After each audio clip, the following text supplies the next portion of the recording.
Hey, good afternoon, everybody. It's Jeff. I just need to do something here real quick on my phone, so I'm just there. Yep, there we are. Sorry, I apologize. I had to go away there for a second. Um, Hi, everybody. Happy Hump Day. It's Wednesday, and here we are. Lovely to see you all. Hi, Christy. Lovely for you to join me. Um, I I just wanted to kind of before I start this one, I was thinking as I was preparing for it, what is it that I actually do to prepare for this? I mean, you might actually want to know, what it is that I do each day to prepare for these daily lunchtime talks, and I'm going to tell you the absolute 100% God's honest truth. I do nothing, absolutely nothing. I think about I've written the topics out, as many of you have seen over the weeks. I've got them all written out.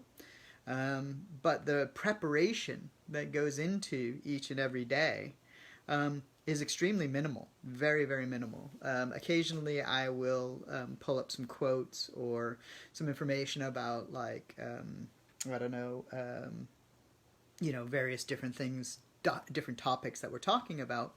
But to be quite frank, I really don't do any preparation. A lot of these conversations that we're having are just that, conversations. I am telling you what I feel, what I think, what I know, where I am right now.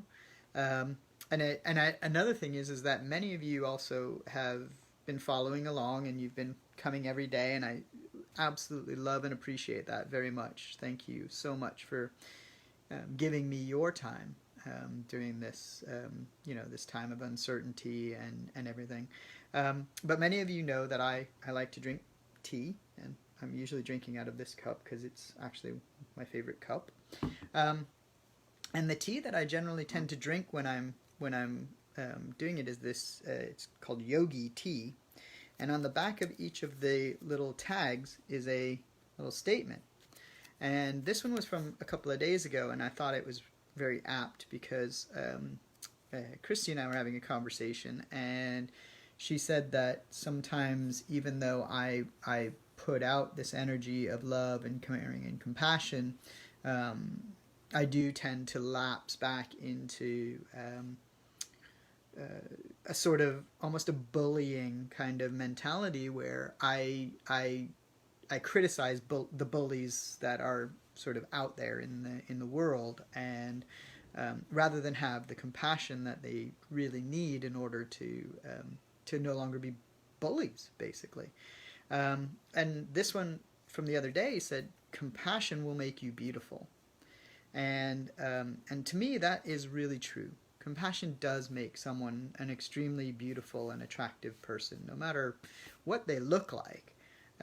Compassion is one of our human characteristics, and it comes back to that whole conversation, or that whole sort of piece about what Margaret Mead said, about what she considered the dawn of civilization was when we as humans showed compassion to other humans by sort of looking after and caring for this one individual who had a broken leg, so badly broken leg that we, as as a tribe, took that person in and looked after them and cared for them so that they could heal in order to survive, rather than just leaving them to die. Because if the leg had, if we had not been civilized, or a community, then that person would have just been left for dead. And prior to that period in time, maybe they were. Maybe those sorts of people were left to die. They would have been prey to a predator of some description. So that, to me, compassion is huge. And then today I wanted to talk about sort of peace of mind and peace and serenity within your own being, right? And believe it or not, I kid you not, today's tag says, "Peace of mind comes piece by piece." And I thought it was very ironic and serendipitous that today's tag was exactly what I had planned to talk about today, which was peace of mind and the sort of things that I do for myself to try to bring peace of mind. And of course, I'm not always successful. We can't always be successful in achieving peace of mind, and particularly when there's a lot of stress and anxiety that we feel from the fear of what's going on around us in the world, and the uncertainty. And actually, one of my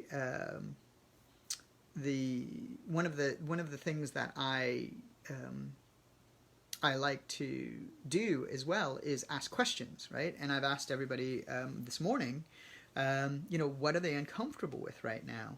And somebody actually replied saying that, all of this is kind of, and actually it was Lenore. Lenore said all of this is kind of like we have some control.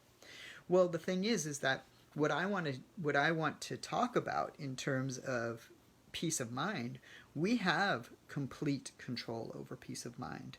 We can achieve peace of mind by controlling our breath, our emotions, our feelings, and our thoughts. That's actually what really brings us peace of mind. So that's one of the reasons why I asked that question: is what are we feeling right now? What is making us feel stuck, or what is making us feel, like we, I don't know, like we just aren't doing, whatever it is that we feel we need to be doing right now. For me, I'm thinking about how, now that we're reopening everything, right, now that the world is starting to kind of come out of its shell a little bit, timidly, hopefully, even things like reopening restaurants to me is kind of scary at the moment because, is our food chain compromised? Do we know for sure? But I know in my own mind, right, that these are just fears that, A, could paralyze us, or B, we can just address and still achieve peace of mind by being more open and honest with ourselves. And coming back to the first piece that I was talking about compassion, giving ourselves compassion for feeling the way that we do. That's part of self-care. That's part of our ability as human beings to care for our true self. And I am, uncomfortable with a lot of things that are going on in the world right now. I think we all are. Otherwise, I wouldn't necessarily be here every day if my sort of objective wasn't to try to help alleviate some of that fear and anxiety amongst my tribe, my people, my friends.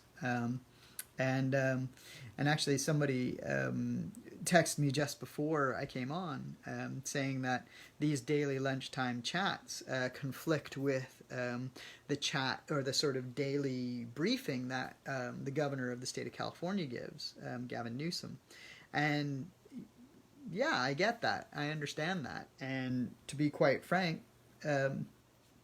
everybody makes choices, right? You have the choice to watch Governor Newsom, or you have the choice to watch me. Whether Governor Newsom is as inspiring, is as compassionate, is as caring and as loving and giving as I am, I don't know. I haven't watched any of his broadcasts. So for me, this, my gift to the world during this period of COVID, has been my desire to push the message of love, of compassion, of care, of peace, right? Inner peace. Because if we can achieve this inner peace, then our world around us feels more peaceful. Right? It feels more serene. I think just Friday, right before I came on, it may have been Monday, I can't remember. And to be quite honest, as we were in this shelter in place, all the days melt into one.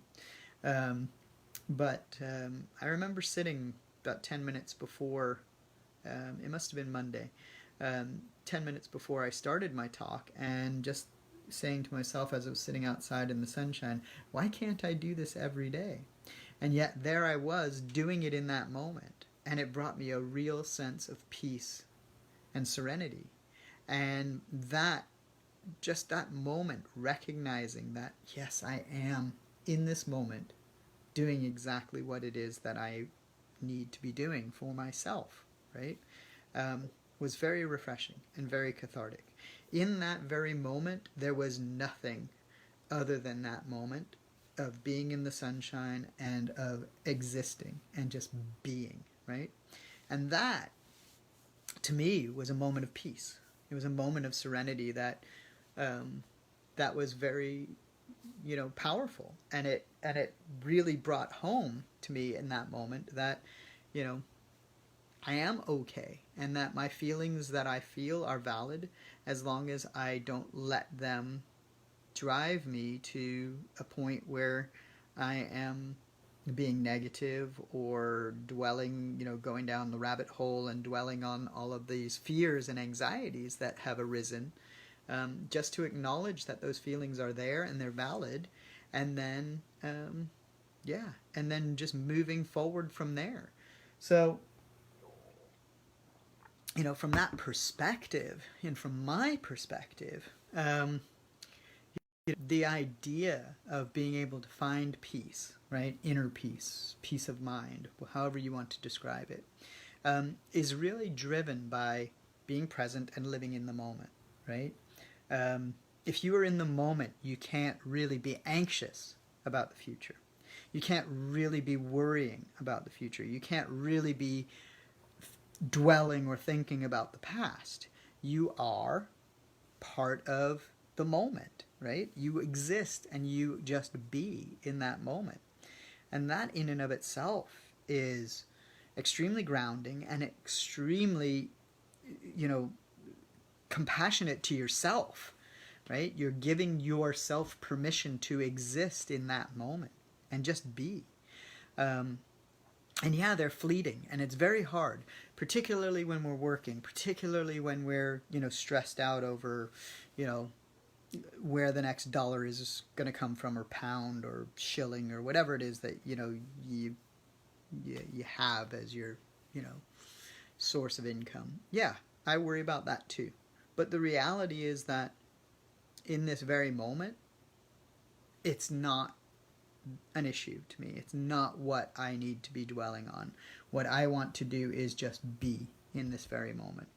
And to be in this very moment is to be peaceful, to be calm, to feel what I'm feeling, to breathe energetically, to feel my breath coming in and out of my body, and to understand that, my body is breathing me and I am alive, and this is part and parcel of the human condition and its human existence. Now, the more time that I spend just being in the moment, the more peaceful and serene I can be. Of course I do, I futurescape, as I call it, and think about what the future might hold, and what's making me uncomfortable in the world right now, and whether that's the protests of people who are protesting against the fact that we have to wear masks in public, right? Not just for our own protection, but to protect others in case we're silently carrying the COVID.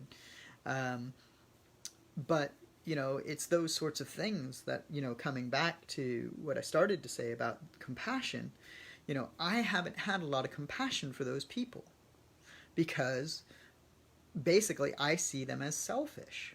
And actually Christy said to me, well, I am reflecting my own insecurities, my own feelings about, maybe it's me that's selfish, right? And I'm just projecting onto them because they are being these kinds of people. And maybe they are. I don't know. I in our society, people behave as people behave, right? What was the line from Forrest Gump? Stupid is as stupid does, right?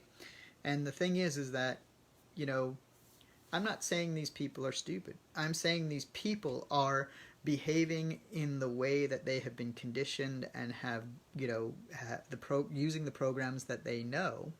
And I'm not being very compassionate to them in understanding why they're doing what they're doing and saying what they're doing. And criticizing them and and literally almost name calling them is completely the opposite of compassionate and loving and caring.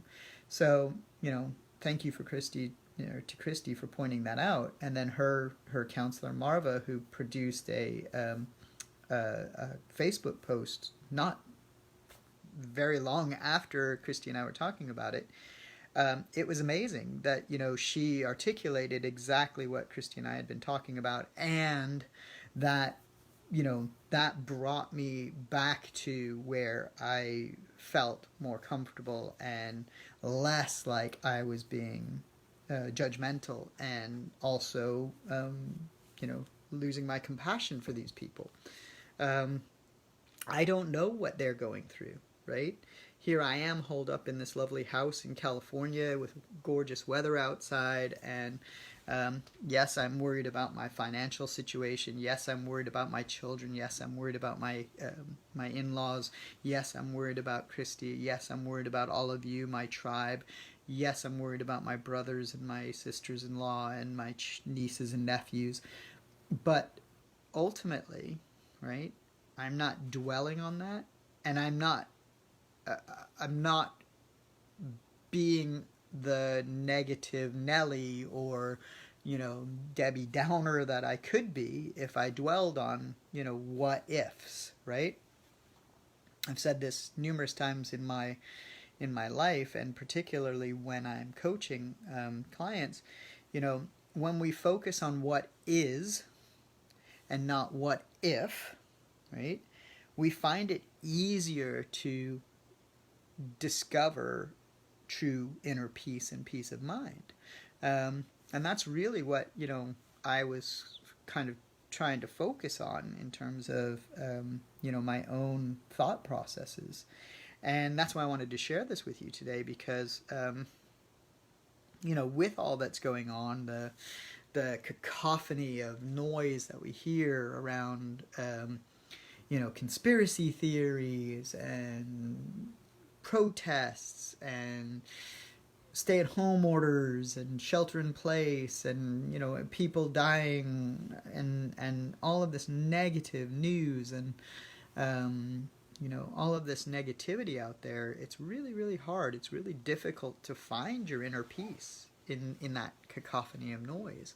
So so really, my own loss of that, right? And I have lost that on occasion, has been me closing down my empathy drive, right? My ability to empathize with those people who are, who believe in the conspiracy theories, or who are protesting because they're having to stay at home and not being able to work or go to their, favorite bar or whatever it is that they like to do, right? I've wanted to go to the beach for 6 weeks, 7 weeks. I've wanted to go to the beach every weekend. Of course I have. I mean, I love to go to the beach. I want to take my dog for a nice long walk at this lagoon out in Carlsbad. I think I've mentioned it before. It's a really lovely trail, and it's a really nice place to take him, and he loves it. But they're closed, right? They're closed for the public safety, and I can't take them to those, and I can't go to those places. So for me, the beach is really my go-to place for my own peace and serenity, just to go and listen and watch the waves and just sit and be there, right? And watch all of it coming in and out and in and out and really, just being alive in those moments. And I find that extremely peaceful and cathartic just in the environment, and it enables me to dive very deep when I'm doing my meditation, when I sit there by the ocean and just listen to the waves rolling in and even watching them. So I find peace doing that. But of course, I can't do that right now. So so this period has been difficult, just, from my perspective, to find that peace of mind. But as my little tag from my tea said today, we find that peace of mind piece by piece, right? So if we try to recognize, right, just acknowledge that we are not at peace, that's the first step, right? And as I always say, I always quote Dr. Martin Luther King, you don't have to see the whole of the staircase, just take the first step. So taking that first step and acknowledging that your mind and your feelings are not at peace is an acknowledgement of the fact that you are seeking that internal peace, that you are trying to find, peace of mind and peace within your body. And normally that's a sense that our intuition is telling us that we're not paying enough attention to ourself, right? Our true self. And, I am sometimes resistant to that. I'm, hands up, I know that I am resistant to it. And I am resistant to other people calling me out on it, right? Christy, you know that for sure, that I get resistant and when we talk and you give me your view and your input and I resist it. But it's because, again, I'm not in the moment, I'm not being present, or I'm not leading with my heart, right? I'm not being empathetic to all of those other people and sensations and feelings that I feel. And in fact, it's easy to empathize with people who are of the same ilk, similar values, similar kind of approach to life, etc., etc. It's much, much more difficult to be empathetic to those who we disagree with and who hold views that conflict with our own. And I know that. But I also, throughout my life have been able to empathize with those people, whether they're the same as me or different from me. And this last kind of couple of months, I've kind of retreated and I've not really done the hard work that I need to do to make sure that I'm still empathizing with those people and their feelings and sensations. And that is, I don't want to say a bad thing, but it's something that I would not normally do. And as a result, I feel like, I've lost that inner peace, that I've let myself down a little bit in some regards. But that's just, who I am as a person, right? Deep inside in my true self, I know that I have not let myself down. I have just been focused on other things and not listened to my intuition, not trusted my heart, not led with my heart as much as I really should be, and that's part of it. So finding this inner peace again has been a process, and it's something that over the last 48 hours I've been working on again, through meditation, through just sitting. And also one of the other things that I've started doing is a bit of, is gardening, and raising plants and planting vegetables. Again, this is something that I've found, brings me another degree of peace of mind, because I know that I'm creating, right? I'm in this world to create. I'm in this world to bring, love and joy and compassion and caring and empathy to all creatures, to all, living things. And trees, plants, animals, they're all living things. The earth is basically a living organism. So from my perspective, to have this time and to use this time to create, you know, new vegetables, sustainable, produce, in my garden, has been really, it's been really amazing to me. It has been really empowering. But it's also, I think, and maybe Christy will vouch for this, it's also made me more of, open, honest, and vulnerable, because my care and concern for, these living things, these plants, is real. I do care for them. I do have concern for them, just like I do for my tribe and my people, and even the people that are just outside of this tribe. I talked at one stage about our circles of of our influence, or circles of influence, I guess is what they call them. But really, it's not even circles of influence. It's just really our family circles, our tribal circles, right?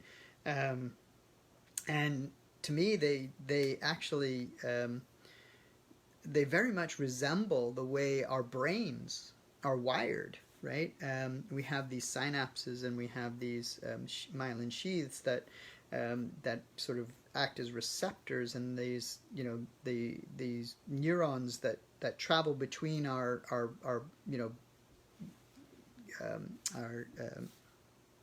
brain synapses, look like spider webs, right?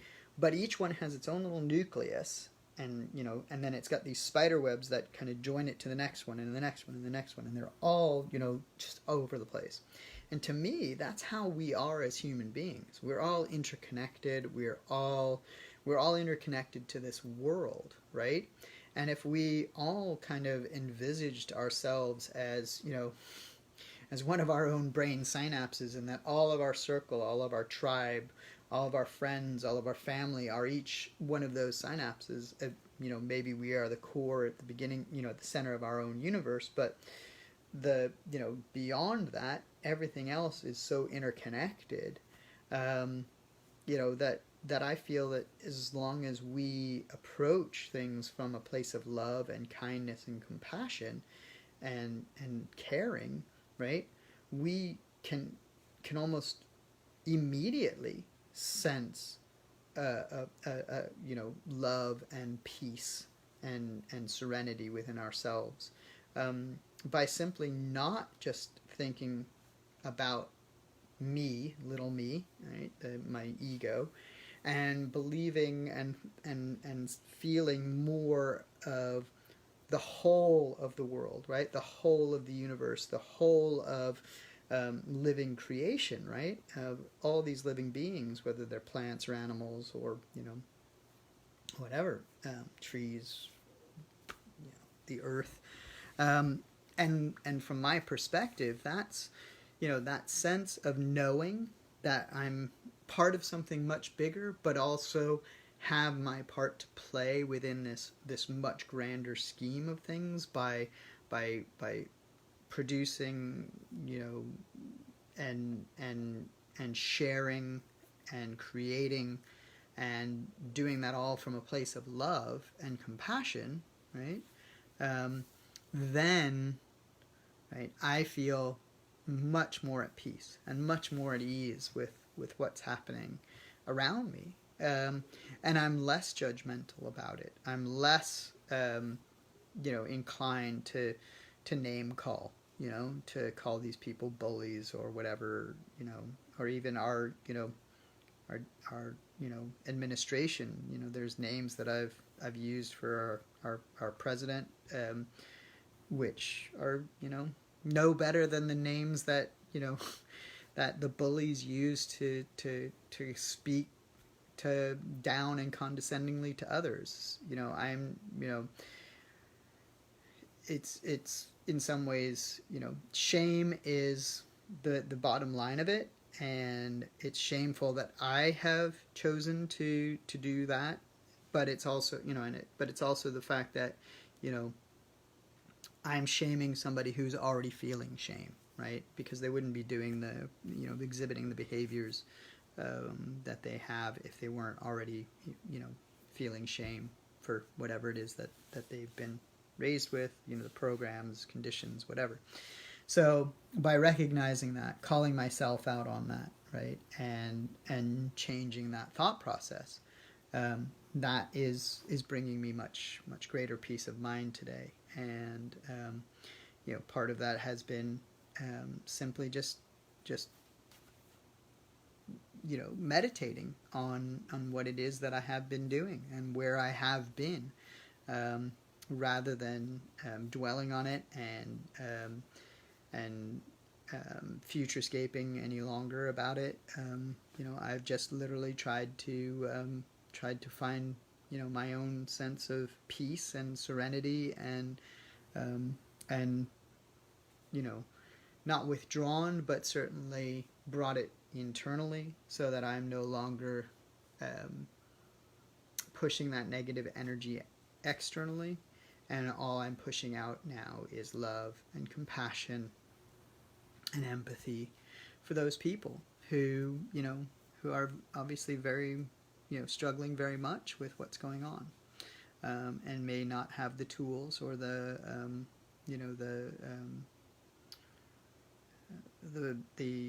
ability to identify and manage and deal with the feelings and the emotions that they're sensing, and therefore act out. So that's me talking about peace and inner peace, and sending that love out to the world. And like I say, just according to this, peace of mind comes piece by piece, and acknowledging that we're not always able to achieve peace of mind is a good first step. It's nice to be able to try and build that muscle, and give yourself the agency to do that. So I want to thank you all very much for joining me this lunchtime, and hope you will do the same tomorrow, 12 p.m. Pacific Standard Time, 8 p.m. GMT, and 3 p.m. on the East Coast, if you're joining me from the East Coast. Thank you all very much. I hope you have a pleasant rest of your hump day. We're more than halfway through the week now. And I wish you all the best, and have a wonderful rest of your Wednesday. Take care, everybody. I hope to see you again tomorrow.